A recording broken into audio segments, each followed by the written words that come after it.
Pronto. Boa noite, irmãos. Nós estamos aqui mais uma vez para aprender mais da palavra de Deus, das coisas ocultas e das coisas declaradas da Bíblia. E é com grande alegria que a gente está aqui novamente com os irmãos, em comunhão, para estudar a palavra de Deus. Eu queria, nesse momento, convidar os irmãos para uma breve oração, amém? Queria que fechassem os olhos. Senhor Jesus, nós te somos gratos, Senhor, pelo teu cuidado, Senhor, com as nossas vidas, Pai. Nós te louvamos, nós te exaltamos, nós te bendizemos, Senhor, porque tu és bom, Senhor, tu és bom, Senhor, para conosco, Pai. Senhor, nós te pedimos, Senhor, que tu possas guiar o pastor Hélio através dessa palavra, Senhor, que nós possamos estar atentos, Senhor, com os nossos ouvidos e com os nossos corações abertos, Pai, para poder ouvir e praticar, não ser só um ouvinte, mas ser um praticante da tua palavra, Pai. Abençoamos essa palavra e a vida de todos os que vierem a ouvi-la, Pai, em nome de Jesus. Amém.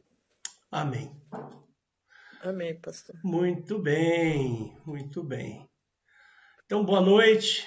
Você que nos visita ou que você está vendo essa mensagem pelo YouTube, seja bem-vindo e procura-nos lá no YouTube ou no Instagram, no Facebook, você vai encontrar a Igreja de Interlagos. Nós temos um site também, www.igrejadeinterlagos.com.br. Meu nome é Hélio e eu sou pastor desta igreja. Então, na semana passada, nós fizemos a primeira parte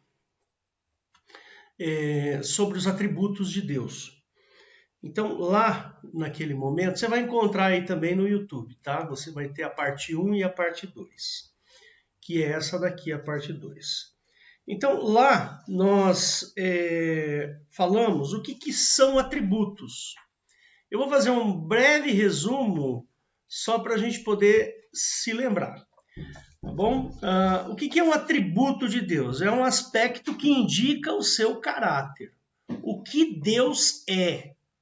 Né? Quando ele se declara, ou quando a Bíblia diz, Deus é amor. Então esse é um atributo de Deus. Né? Por exemplo, Deus é santo. É um outro atributo de Deus. Você já deve ter ouvido falar, Deus é onipresente. Ou Deus é onipotente. E assim por diante. Isso são atributos de Deus.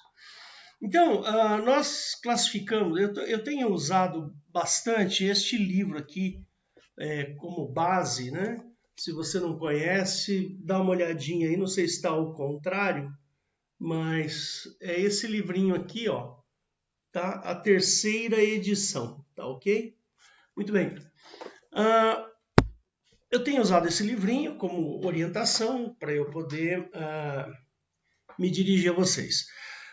Nós separamos aqui 3 tipos de atributos. Nós classificamos atributos de Deus em 3 coisas. Né? Os atributos em relação a si mesmo, que eu chamo de atributos passivos.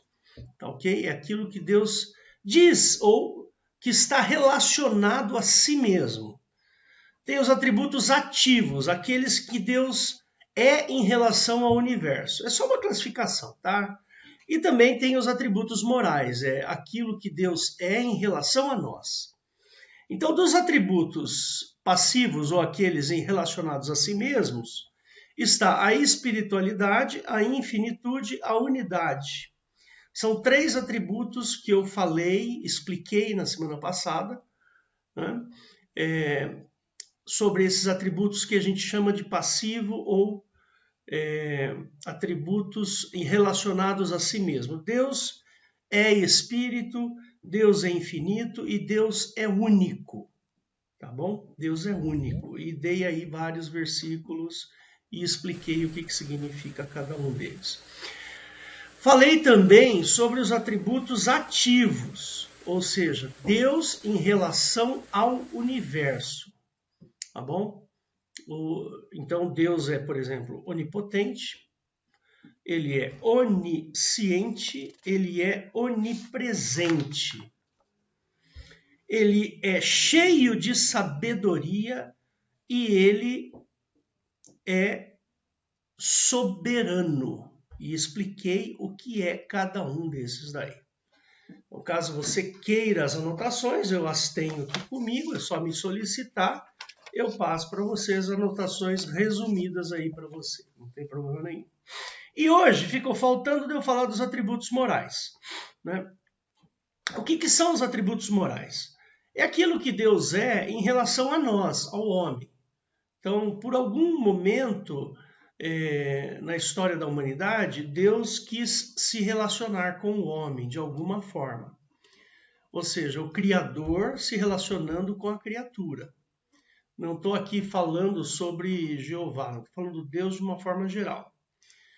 Então, é o nosso Deus se relacionando com a criação. Ou seja, Deus Pai, através de Cristo, reconciliando o mundo com Ele, né, com o Pai. E esses atributos, eles são fundamentais para que nos dê segurança. Por exemplo, por que eu tenho segurança com relação a Deus? Eu preciso de Deus, uma garantia. Eu preciso dele uma garantia de que ele me ama, que ele é justo comigo, que ele é fiel às suas promessas, e assim vai. Que ele me perdoa, eu preciso dessas garantias. Se não fora assim, Deus não seria Deus. Ele seria um carrasco. E o nosso Pai, ele tem inclusive este nome de Pai, justamente porque um pai, ele tem em si mesmo um atributo educador, né? Ele é um pai porque ele nos educa, ele tem um caráter educativo, aí, pedagógico até. Deus nos ensina, Deus nos ama e cuida de nós, ele nos ensina a viver, assim como um pai ajuda o seu filho. Por isso esta relação entre pai e filho. São essas as questões. E um pai, ele sempre vai ter que passar segurança para o seu filhinho, né? Uma figura importantíssima na vida de um ser humano é a figura paterna. O pai, ele tem que estar lá, sempre. A qualquer momento de dificuldade do seu filho, o pai está lá para apoiá-lo. Eu tive 3 filhos, né? Eu tenho 3 filhos. Eu estou falando de tive no sentido deles já são adultos agora, né? E quando eram crianças. Então, nós tínhamos o objetivo de educá-los, de formá-los para a vida, formá-los para o Evangelho.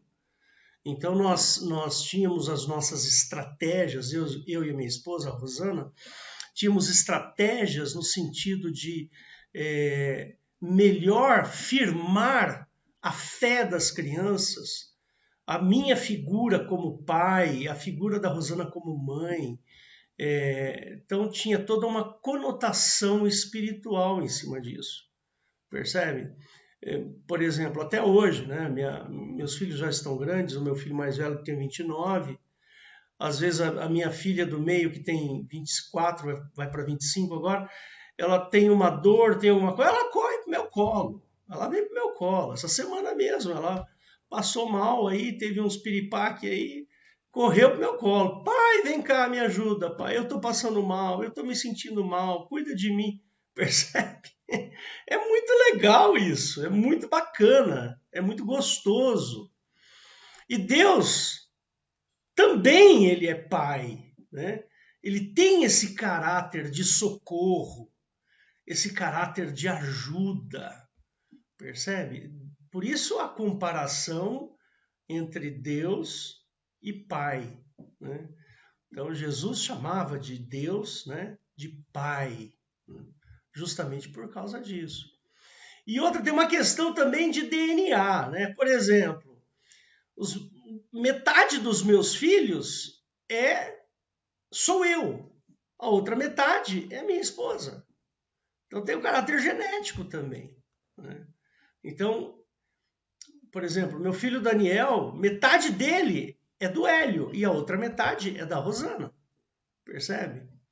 Então, existe uma unidade aí no caso, né? Uma unidade entre pai, mãe e filho, né? E Jesus também tratava Deus assim. Eu e o Pai somos um. Quem me conhece a mim, conhece o Pai, né? E isso também acontece no nosso meio. Por exemplo, muito da personalidade do Daniel, da Raquel e da Esther é a minha personalidade ou a personalidade da Rosana. Percebe? Então existe uma certa unidade aí. Tá ok? É muito legal isso aí, porque quando a gente começa a criar os filhos, quando a gente começa a vida de casado e começa a ter filhos e tudo mais, a gente aprende muito, principalmente no quesito amor. A gente aprende a amar.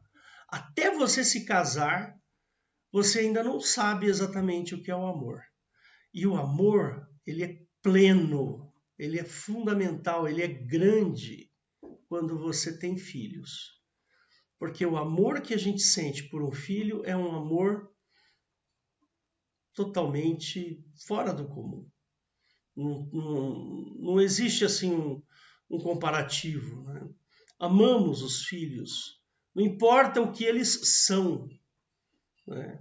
Eu até lembro, já contei isso aqui uma vez, a avó da minha esposa, que já faleceu, inclusive ela era católica e quando ela faleceu, ela aceitou um pouquinho antes dela falecer, dias antes dela falecer, ela aceitou Jesus e batizou-se. E aí depois ela foi morar com o Senhor. E eu lembro, lá na década de 90, ela tinha acho que 3 filhos e uma filha. É isso aí. A filha é a minha sogra. Então, a avó da Rosana, ela tinha um filho que era alcoólatra. E esse filho morreu antes dela. E eu fui encarregado de fazer o serviço funerário, o serviço pastoral, né, funerário lá. E eu cheguei no cemitério e eu encontrei a avó da Rosana e ela me pegou pelo braço, ela gostava muito de mim, ela me pegou pelos braços assim e falou: Hélio, meu filhinho morreu, Hélio, o meu filhinho morreu. Ou seja, um sujeito que já era avô, já tinha vivido, ela estava com mais de 60 anos, eu acho, já tinha mais de 60 anos, e a dona Elvira falou: meu filhinho morreu. Olha que coisa interessante. Percebe? Então, é assim que se aprende a amar. Não importa quem é o filho, o que ele é, o que ele fez, o que ele faz. O pai e a mãe amam o seu filho incondicionalmente. E o Pai, nosso Deus, é assim. Ele nos ama incondicionalmente, né? Não tem condição para amá-lo, para nos amar. Ele simplesmente ama. Ama porque ele quer amar. É assim. Não é porque eu sou mais bonito ou porque fulano é mais magrinho, o outro é mais gordo. Não importa, ou é mais rico, não, Deus ama. Simplesmente ama. E se você um dia quiser conhecer um pouquinho do amor de Deus, um pouquinho, vai lá em 1 Coríntios capítulo 13, leia lá um pouco de 1 Coríntios 13, que você vai entender. Leia os evangelhos, leia lá os evangelhos, que você vai entender o que é o amor de Deus. Eu lembro de uma passagem na Bíblia que uma senhora, uma mulher, ela veio no meio da multidão, ela tinha um problema, ela tinha uma hemorragia que não parava há muitos anos, se não me falha a memória, 7 anos, que ela tinha hemorragia e ela já tinha gastado tudo que ela tinha com médicos e não tinha jeito daquela hemorragia passar. E aí ela chegou furtivamente por trás e tocou a orla da veste de Jesus. E aí Jesus disse: por favor, parem. Por favor, alguém me tocou. Aí os discípulos falaram: Senhor, mas o senhor está espremido aqui. Está todo mundo te espremendo. Como o senhor diz alguém te tocou? Não, alguém me tocou porque de mim saiu virtude. E era aquela mulher. Ela não podia ter feito o que ela fez, porque é contra a lei judaica. Uma mulher jamais pode tocar um homem quando ela está no estado menstrual. Ela não pode. Percebe? Então, foi um problema para ela. Quando ela percebeu a situação, ela deve ter morrido do coração. Ela falou: agora eu vou ser apedrejada. Né? Agora acabou a vida. E Jesus olhou para ela e olhou para ela e falou assim: mulher, a tua fé te salvou. Olha que coisa maravilhosa. Olha que bondade. Percebe? Esse é um atributo de Deus com relação ao homem. Ele olhou a miséria, a desgraça, o infortúnio daquela mulher. Percebe? Jesus olhou, por exemplo, para Lázaro. Quando Lázaro faleceu, né? Aí foram contar para ele e chegaram para ele: Jesus, corre que o teu amigo Lázaro faleceu, morreu. Aí ele falou assim: não, ele apenas dorme. Aí ele correu lá, abriram a tumba e Jesus chorou, né? Chorou. Você sabe por que Jesus chorou? Então, precisa pesquisar. Tem um motivo muito interessante aí por que Jesus chorou. Não foi de tristeza porque o Lázaro tinha morrido. De jeito nenhum. Foi por outro motivo. Vai pesquisar. Vou deixar você com a pulguinha atrás da orelha. E aí, Jesus, por amor, falou assim: Lázaro, vem para fora, Lázaro. E Lázaro levantou. Percebe como Deus olha para a nossa condição. Nós somos incapazes de determinadas coisas. Nós somos miseráveis com relação a determinadas coisas. E Deus olha para nós e nos ajuda mesmo assim, né? Então vamos dar uma olhada agora nesses atributos. Esses atributos maravilhosos que Deus tem. E quando você começa a estudar os atributos de Deus, você fala: barbaridade, tchê. Que coisa fabulosa, né? Eu não pretendo ler todos os versículos aos quais eu anotei aqui, mas se você quiser depois eu posso disponibilizar as anotações e com os versículos. Está tudo no formato Word, eu posso te passar, não tem problema nenhum. Então vamos lá, os atributos morais, ou seja, atributos de Deus em relação ao homem. Então o primeiro atributo é a santidade. Deus é santo, tá certo? Isso indica que Deus tem absoluta pureza moral. Não há em Deus, o nosso Pai, nenhum desvio moral, em absoluto. Isso é algo fundamental para que nós possamos confiar em Deus. Nós não confiamos em pessoas que têm desvios morais. Vamos pensar numa pessoa que tem um desvio moral, um desvio que a pessoa mente compulsivamente. Ou então a pessoa, ela furta, ela rouba. Ou a pessoa fala mal pelas costas. É um desvio moral, né?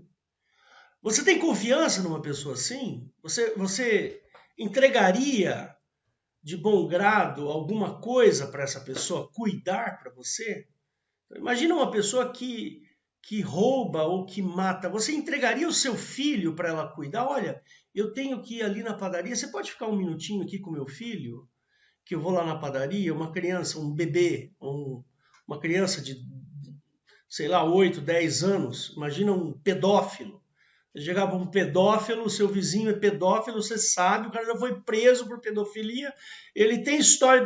Você não pode ficar aqui um minutinho com o meu filho, que eu vou ali na padaria, para ele não ficar sozinho? Ou seja, nós estamos entregando esse menino para as mãos, né? É como se você estivesse pegando uma ovelha e entregando para o lobo cuidar. Então não pode existir desvio moral. Deus é santo. Ele tem uma pureza absoluta. Deus não se desvirtua, percebe? Deus, ele é santo. O que significa isso? Ele não tem a mesma, vamos dizer assim, condição moral que o homem tem. O homem tem uma condição moral maleável. Se uma pessoa é criada num ambiente onde existe moralidade, naturalmente essa criança crescerá com moralidades. Se ela vive num ambiente, cresce num ambiente imoral, a probabilidade dela ter essas características imorais serão grandes também. Percebe? E Deus não sofre desse mal. Ele não pode. Deus está separado. Tanto é que a palavra santo, ser santo, significa ser separado. Então, Deus está separado do homem. Ele está no céu e o homem na terra. Deus é perfeito e o homem é imperfeito. Está uma separação aí, né? E é isso, é essa separação que distingue exatamente o homem de Deus. É da natureza de Deus, é uma natureza divina a santidade. Se você encontrar por aí um Deus que não é santo, um Deus que tem desvios morais, um Deus que mente, ou um Deus que promete e não cumpre, desconfie desse Deus. Esse não pode ser o seu pai, a menos que você queira sofrer na mão dele. Percebe? O Deus que eu escolhi Hélio, eu escolhi o Pai, aquele ao qual Jesus veio revelar, que está lá em João capítulo 1, verso 18. Jesus veio revelar o Pai. Lembra quando Filipe chega para Jesus e fala, mostra-nos o Pai, e Jesus fala assim, Filipe, estou há tanto tempo convosco e não me tem desconhecido, quem vê a mim, vê o Pai. Então, eu entendo que o caráter de Cristo expressa o caráter do Pai. A santidade de Cristo expressa a santidade do Pai. Por isso que Jesus não podia pecar, irmãos. Jesus não pecou. Por quê? Porque Jesus é santo, assim como Deus é santo. Como o Pai é santo. Beleza? Eu tenho alguns versículos, se você quiser anotar, Lucas 1,49, 1 Pedro 1, 15 e 16. Pode anotar aí. Lucas 1, verso 49, 1 Pedro 1, 15 e 16. Ok? Depois você abre lá sua Bíblia e dá uma lidinha. Procura assistir de novo a gravação dessa pregação aqui. Segundo atributo moral de Deus é a justiça. Deus é justo, absolutamente justo. Ou seja, a ação de Deus ela é precisa. E até podemos falar que a justiça de Deus é a santidade em ação. Quando Deus coloca em ação a sua santidade, a gente pode chamar isso de justiça. As duas coisas estão extremamente atreladas. E Deus não refaz as coisas. Por quê? Porque tudo o que ele faz é correto. Ele não precisa refazer. Percebe? Não existe imperfeição naquilo que Deus faz. Por isso que a obra de Jesus, a gente chama ela de suficiente. Por que a gente chama a obra de Cristo suficiente? Por quê? Porque quando Jesus subiu na cruz e morreu para me dar salvação, ele estava certo de que o que ele estava fazendo era a justiça de Deus em relação ao homem. Ou seja, eu não preciso de mais nada para ser salvo. Eu não preciso de mais nada para conhecer a Deus, a não ser a obra de Cristo na cruz. Deu para entender? A obra de Cristo na cruz ela é tão profunda, tão perfeita, que ela não precisa ser refeita. Ou seja, isso qualifica Deus como sendo perfeito em justiça. Vou dar alguns exemplos da justiça de Deus. Tá bom? E eu quero aqui até tirar algumas... desmistificar algumas coisas que se falam. Sabe, essa filosofia pueril que existe por aí em relação a Deus. Nós precisamos começar a pensar como gente grande. Nós não podemos ser criança nesse momento, não. Por quê? Porque o que está em jogo aqui é a nossa fé. É o nosso amor a Deus. São os nossos princípios cristãos básicos. Então, eu tenho que agir como adulto nessa história aqui. Não posso agir como criança. Então, vamos pensar como adulto agora. Estou falando para adultos, não para crianças.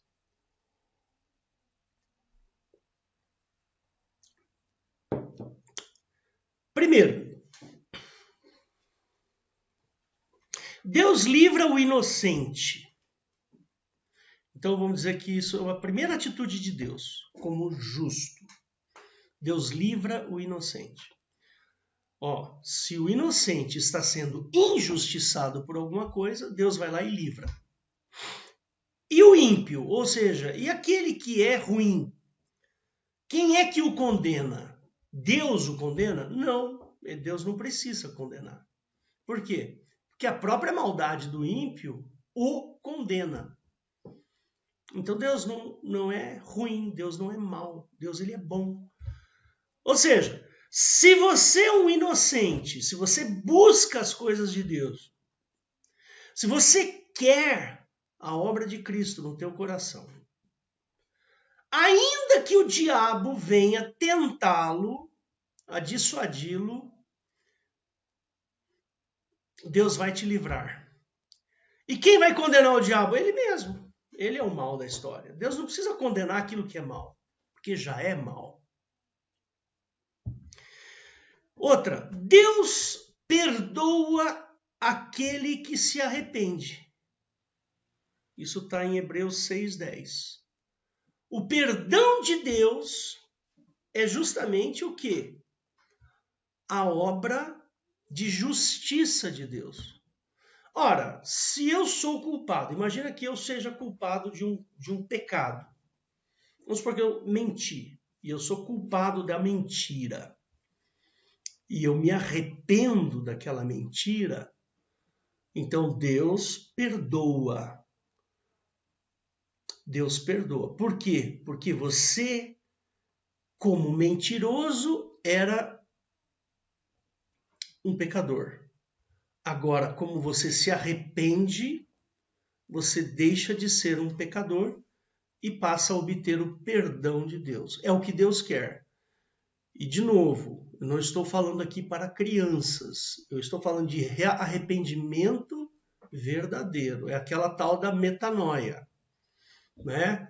O arrependimento que se diz na Bíblia é aquele que muda o comportamento. É esse o arrependimento. Aquele que mente, não minta mais. Tá certo? Aquele que não mente mais acaba se convencendo de que o que ele fazia no passado era ruim. Portanto, eu me arrependo do que eu fiz.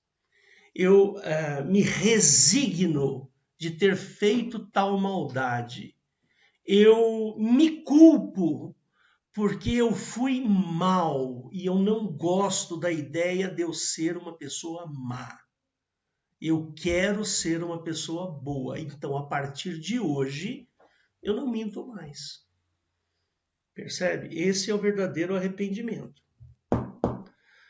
Terceiro, Deus salva da condenação mosaica pela obra redentora de Cristo. Está lá em Romanos 3:22. Depois você abre lá. Então, o nosso Pai, ele quer salvar. Percebe? Ele quer derramar a sua justiça. Por favor, não confundam justiça de Deus com leis dos homens. A justiça humana, ela é diferente da justiça divina.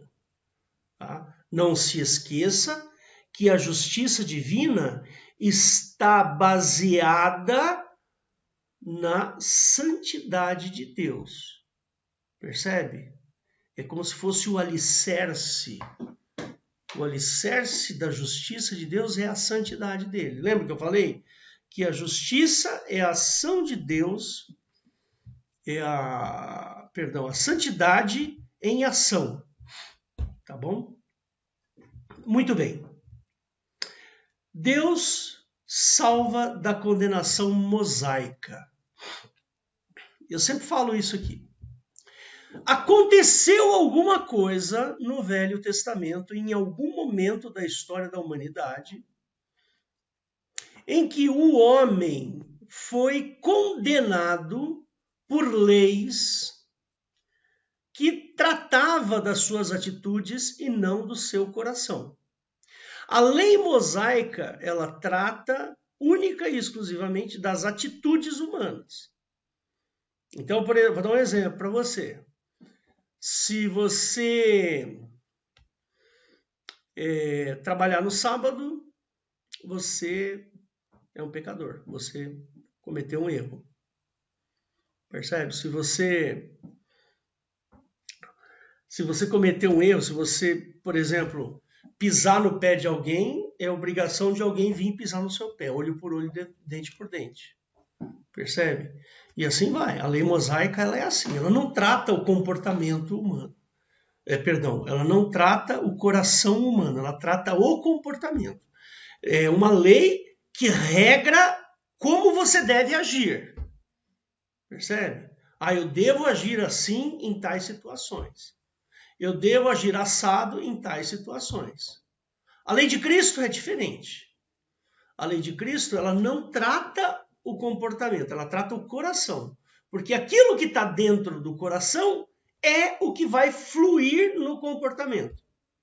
Por isso que Jesus falou assim, olha, o que diz a lei? Né? Olho por olho, dente por dente. Então, agora eu digo para vocês, se alguém bater na sua face, oferece a outra. Não existe mais olho por olho, dente por dente, percebe?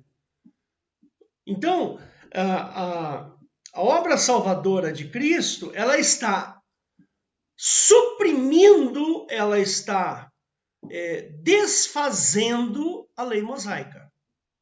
Por quê? Porque a lei mosaica não trata o coração. Porque o reflexo do conteúdo do nosso coração são as nossas atitudes. É o nosso comportamento, percebe? Então, precisamos tomar um cuidado lascado com isso. O Senhor, o nosso Deus, o Pai, ele, através da obra de Cristo, por causa da insignificância humana, por causa da incapacidade humana, vai lá e dá o seu Filho em redenção às nossas almas, às nossas vidas. Entendeu como é que funciona o negócio? Depois você dá uma lida lá em 2 Coríntios, capítulo 2 ou 3, não me lembro agora, até posso procurar daqui a pouco para você, onde ele fala que Jesus veio, né, abolir o Velho Testamento. Ou seja, aquele muro que separava, né, aquilo que era a nossa inimizade contra Deus, que é a lei, então Jesus vai lá e suprime, dá uma nova lei para nós. Ele abroga. A palavra abrogar significa mudar, desfazer a lei. Tá certo? Então vamos lá. Quarto, Deus dá vitória aos derrotados. Então, a vitória, quando nós, seres humanos, nós, homens mortais, pecadores, que nós somos vencidos pelo pecado, nós somos desobedientes a Deus, nós apreciamos a maldade, e assim vai, né?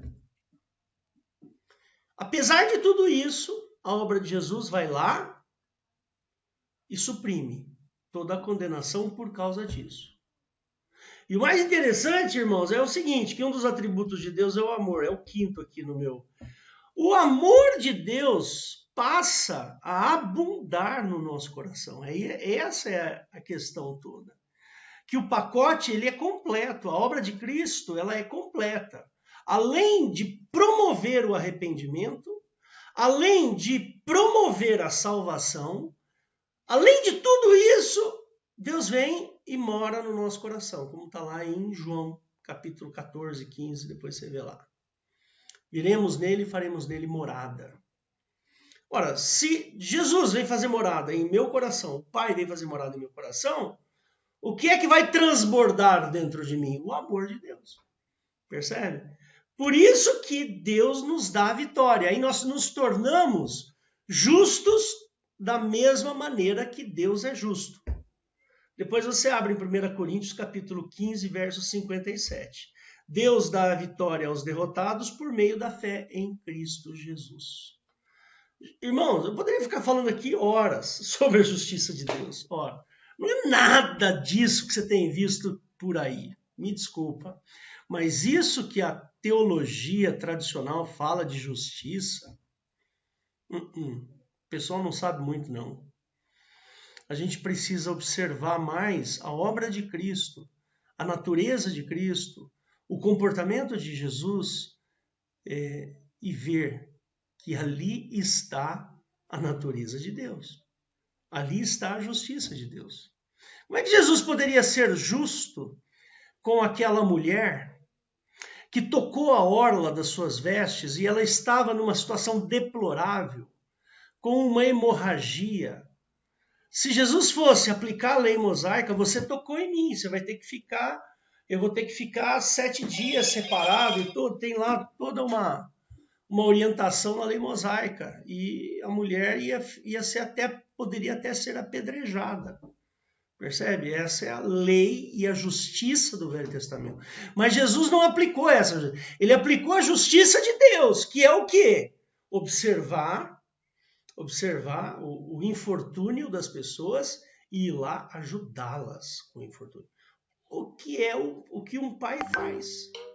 Se um filho vem, eu lembro uma vez o Daniel foi andar de bicicleta aqui na rua de baixo. Ele ganhou uma bicicleta, deu uma bicicleta. Foi lá, tomou um tombo, cheguei em casa com um baita de um ralo aqui no joelho e chorando, ai pai.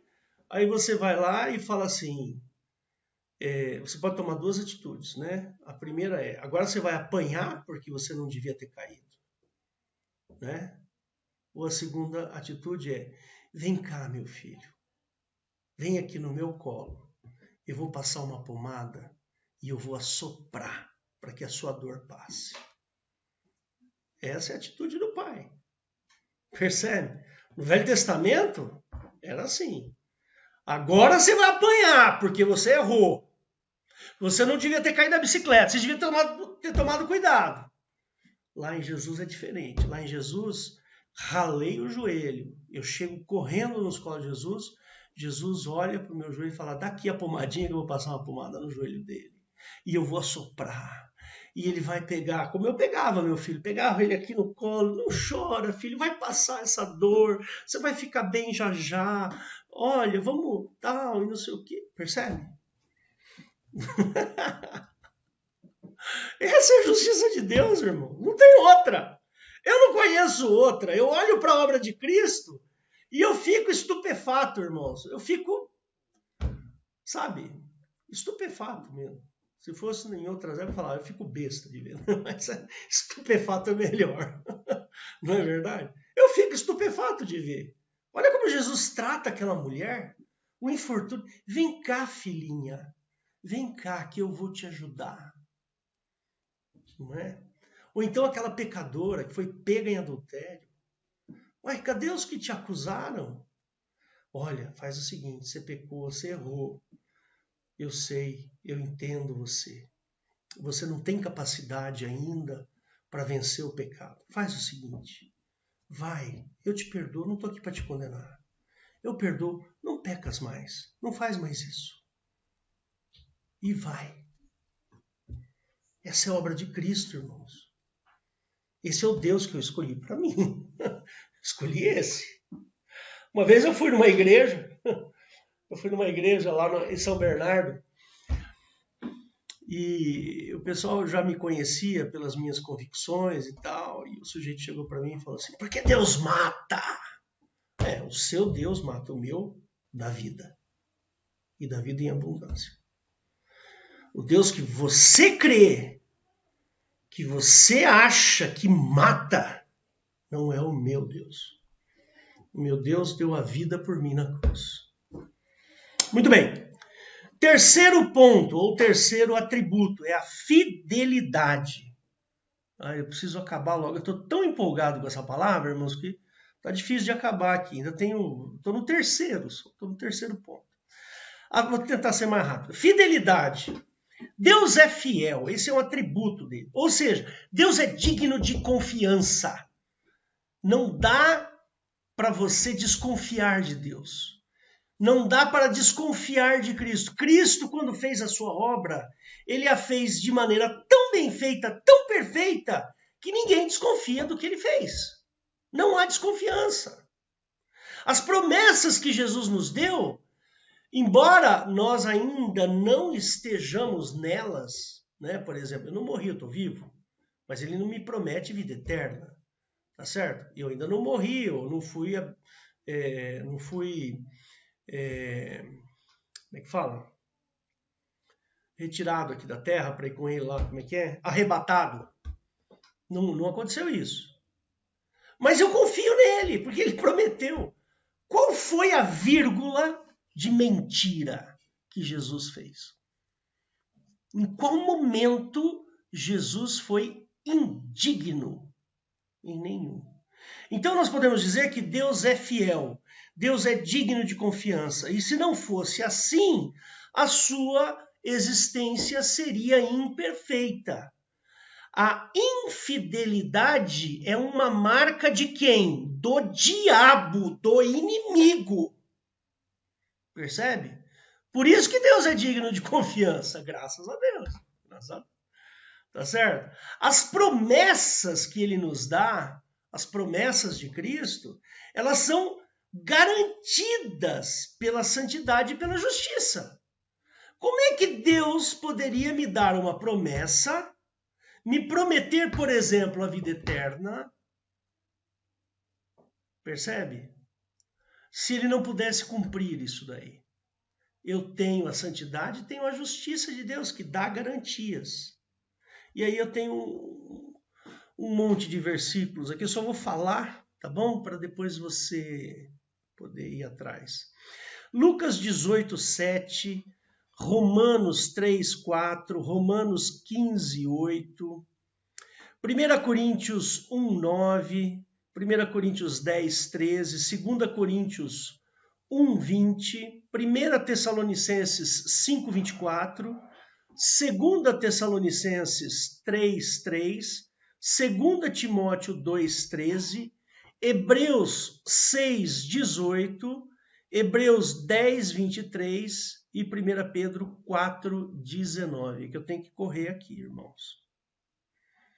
Depois você pega lá no YouTube e aí você vai parando para poder anotar esses versículos. Ou me pede que eu entrego esse papel para você. Quarto, a misericórdia. Então, nós falamos da santidade, da justiça, da fidelidade. Agora vamos falar da misericórdia. O que significa misericórdia? Significa bondade ou capacidade de Deus perdoar. Deus é assim. Então, esse é um atributo intrínseco de Deus, a misericórdia. É a capacidade de Deus de ser resiliente com as nossas misérias. O Hélio tem misérias e Deus, ele tem paciência comigo. Percebe? Ele espera que eu melhore nas minhas misérias. Ele oferece alívio e ele oferece paciência. Percebe? Isso é misericórdia. Então, quando a gente agradece a Deus pela misericórdia, A gente está agradecendo a Deus por Ele ter um atributo tão importante para a minha existência espiritual. Se Deus não tivesse misericórdia, eu não existiria espiritualmente. Por quê? Porque a minha capacidade em decepcionar a Deus por causa dos meus pecados é enorme. Então a capacidade de Deus em me perdoar tem que ser enorme também. Percebe? E Deus, além de me perdoar, Ele me oferece alívio. Ele me dá forças para vencer. Lembra do Espírito Santo, né? Então, isso daí você vai encontrar em Tito 3:5. Por isso que eu tenho esperança e confiança em Deus. Justamente porque Ele tem misericórdia. Muito bom isso, é muito legal isso aí, né, irmãos? Daria para ficar falando horas aqui sobre isso. Né? Vou falar sobre o amor de Deus. O que é o amor de Deus? Esse atributo, eu diria que assim é o mais interessante que Deus tem. Por quê? Porque o amor é o que move o coração de Deus para um relacionamento com o homem. Eu, como homem, eu tenho todas as imperfeições possíveis. E mesmo assim, Deus me ama e quer se relacionar comigo. Olha que coisa tremenda, que obra incrível que é a obra de Deus. A gente pode até dizer que o amor funciona mais ou menos como um motor da misericórdia de Deus. Com o amor, ele faz o que lhe mais custa caro. Então, quando você ama, você dá aquilo que mais te pesa. No caso de Deus, foi entregar seu filho para que eu morresse, para que eu pudesse entrar no reino de Deus. Ele morreu para que eu pudesse entrar no reino de Deus. Eu pudesse herdar o reino de Deus e assim por diante. Percebe como a capacidade de Deus em amar é muito grande. Por quê? Porque ele deu aquilo que era mais precioso. Então, o que é mais precioso para você? O que é mais precioso? Então, pensa na coisa mais preciosa que você tem e entrega por amor de outra pessoa que você nem conhece. Percebe? Esse é o amor de Deus. Isso daí eu peguei anotem aí, ou depois vocês pegam no YouTube, João capítulo 3:16, que todo mundo sabe. O João 16:27 também. Né? João 17:23. Né? 1 João 3:1.